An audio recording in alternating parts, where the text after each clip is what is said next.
ആദ്രി അത് സമ്മതിക്കുന്നുണ്ട്. ഒരു preliminary എൻക്വയറിക്കുള്ള scope ഇപ്പോഴും ഈ റിപ്പോർട്ടിലുണ്ട്. പക്ഷേ അപ്പോഴും സർക്കാർ അതിന് തയ്യാറാകാത്തത് എന്തുകൊണ്ടായിരിക്കും? Doctor Jinto John.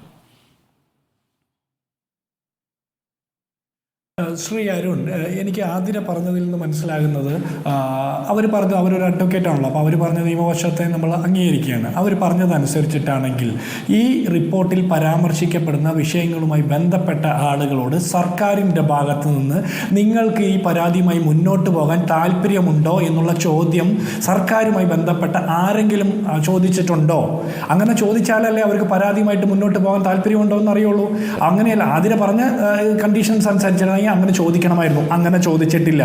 എനിക്ക് വേറൊരു സംശയം, ആരെങ്കിലും ഒരു വിഷയത്തെക്കുറിച്ചൊരു ഊമക്കത്തയച്ചാൽ, മുഖ്യമന്ത്രിക്കോ അല്ലെങ്കിൽ ഏതെങ്കിലും ഒരു മന്ത്രിക്കോ ഒരു ഊമക്കത്തയച്ചാൽ, ആ കത്ത് സ്വാഭാവികമായിട്ടും അതിലൊരു ക്രൈമുമായി ബന്ധപ്പെട്ട വിഷയമാണെങ്കിൽ സ്വാഭാവികമായിട്ട് എന്ത് നടപടിയായിരിക്കും സർക്കാർ സ്വീകരിക്കുക?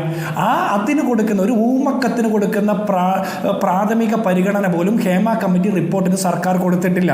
ഞാൻ ഒരു കാര്യം ചോദിക്കട്ടെ, ഇന്ന് ഞാൻ ഈ ചാനലിലെ വാർത്തകളൊക്കെ ശ്രദ്ധിക്കുകയായിരുന്നു. ഈ ഒരു പ്രൊഡ്യൂസർ പറയുകയാണ് ഹേമ കമ്മിറ്റി ദുരൂഹമാണ് ഇത് പറയുകയാണ്. നമ്മളെല്ലാവരും വലിയ വാക്കിൽ വാദിക്കുന്ന, എൻഡോഴ്സ് ചെയ്യുന്ന ഹേമ കമ്മിറ്റി റിപ്പോർട്ടിലെ നിർദ്ദേശങ്ങൾ, കണ്ടെത്തലുകൾ, നിഗമനങ്ങൾ ദുരൂഹമാണെന്ന് ഒരു പ്രൊഡ്യൂസർ പറയുന്നു. ഈ സർക്കാരിൻ്റെ നിലപാട് എന്താണ്? ഒന്നാമത്. രണ്ടാമത്, മൊഴി പറഞ്ഞവരുടെ പേരറിയണമെന്ന് ആ പ്രൊഡ്യൂസർ പറയുകയാണ് മാധ്യമങ്ങളോട്. അപ്പോൾ അതിൻ്റെ അർത്ഥം എന്താ?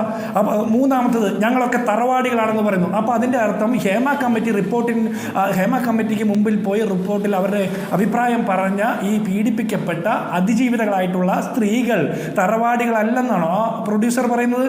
അയാൾക്കെതിരെ നടപടിയെടുക്കാൻ ഈ സർക്കാരിന് ആർജവമുണ്ടോ എന്ന് ഞാൻ ചോദിക്കുക. ഇനി അടുത്തത്, കേരളത്തിലെ ഈ പ്രൊഡ്യൂസർ ആയിക്കോട്ടെ, ഈ റിപ്പോർട്ട് പുറത്ത് വരാതിരിക്കാൻ വേണ്ടിയിട്ട് കോടതിയിൽ പോയി തടയാൻ നോക്കിയ ആളായിക്കോട്ടെ, കേരളത്തിൻ്റെ സാംസ്കാരിക മന്ത്രി ആയിക്കോട്ടെ, ഇവരൊക്കെ ഇത്രത്തോളം പ്രഹസനം കാണിക്കുന്ന സജിമാരാണെന്നുള്ളത് ഒരു വലിയ ദുര്യൂഹമാണ്.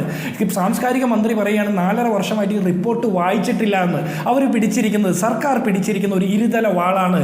റിപ്പോർട്ട് വായിച്ചിട്ടുണ്ട് എന്ന് സമ്മതിച്ചാൽ എന്തുകൊണ്ട് ഈ ക്രൈമുമായി ബന്ധപ്പെട്ട വിഷയങ്ങൾ മറച്ചു വെച്ചു, അല്ലെങ്കിൽ ഇത് കേസെടുക്കാൻ ശ്രമിക്കാതിരുന്നു, ഇതിൽ അന്വേഷണം നടത്താതിരുന്നു എന്നുള്ള ചോദ്യത്തിന് ഉത്തരം പറയാൻ പറ്റില്ല.